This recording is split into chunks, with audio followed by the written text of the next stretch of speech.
I am here with Capri Anderson and her attorney Keith Davidson. Thanks for coming in this morning. And these charges, Capri, that are in the complaint you expect to file in Los Angeles civil court today are pretty sensational.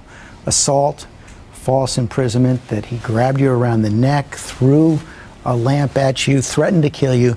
That can't have been what you expected when you thought you were going to dinner that night on October 25th. So tell us how this all came about. It was absolutely not what I expected, and the way it came about was that I received a phone call from my agent offering me an appearance, or if you will, an invitation to a dinner party, a paid appearance. And how much, $3,500? It was $3,500, yes.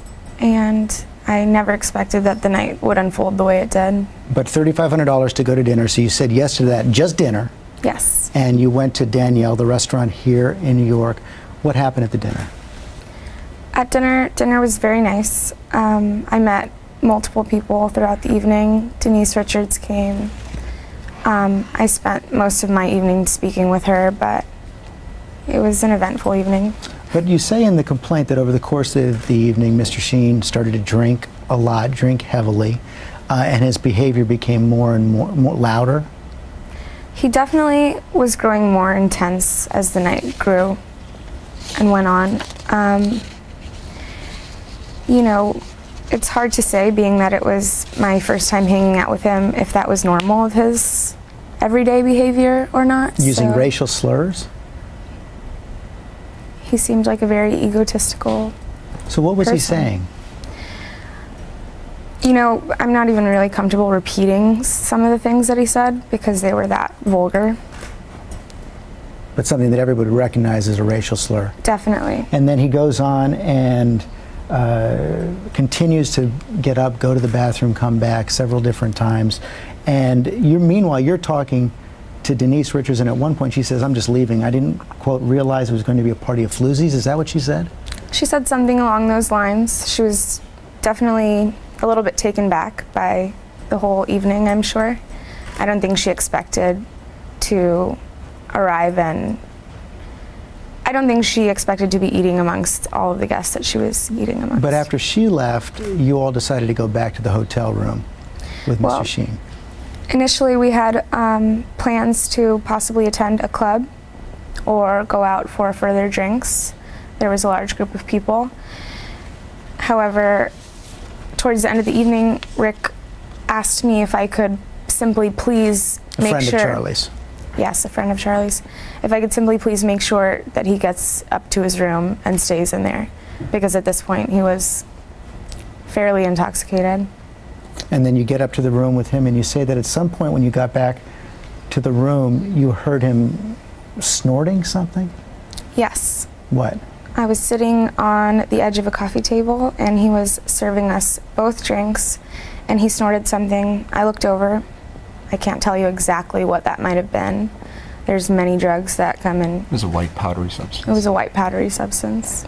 But you stay in the room, and at that point, he asks you for a massage. You start to give him a massage. He kisses you.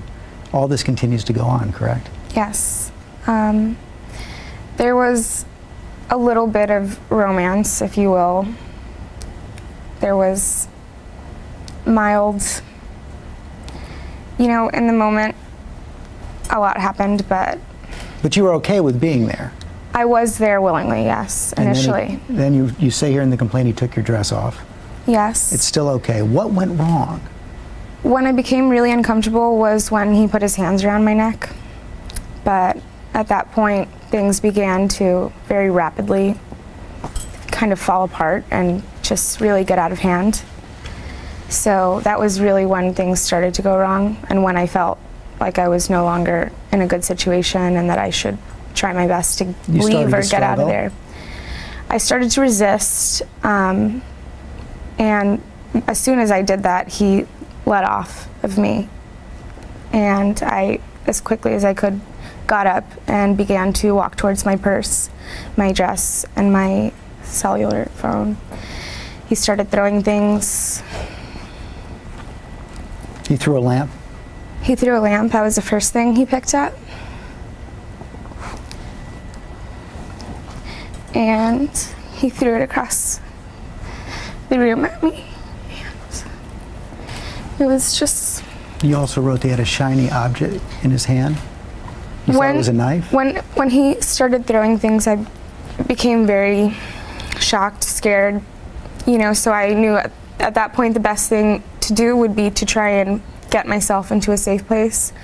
I went for my cell phone, knowing that I couldn't really grab all of my things. And as I was looking at him taking my cell phone, I was in the midst of also turning around. I was going to go into the bathroom, and I saw him pick something up. I'm not sure if it was an envelope opener, maybe, a knife. I wasn't at that point paying so much attention as much as I was trying to. So you lock yourself in the bathroom and you called your girlfriend? I called a friend of mine, yes. Why not call the police? I was shocked. Didn't know really what to do. As you know, his attorneys say that one of the reasons that this sort of got out of control is that you expected to be paid for sex in that room, and that didn't happen. That's absolutely wrong. Absolutely wrong. Never discussed payment for sex with Charlie Sheen. There's absolutely no truth to that whatsoever. One of the figures that's been reported is $12,000. No, I was offered $3,500 to attend a dinner party, which I was never paid at the end of all of this. You still haven't been paid for that appearance. How did you expect to be paid for that, by the way? I figured my agent would take care of it.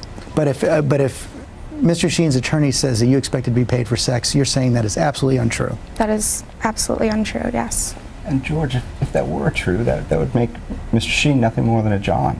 And I'm sure that... No, but it would also say something about your client, of course. But that just wasn't the case at all. I mean, Miss Anderson, she was invited to go to... she wasn't invited to come to the hotel. She was invited to go to dinner, and that's where she went. That's where she met Mr. Sheen. That's where the night started. Unfortunately, that's not where the night for Miss Anderson ended.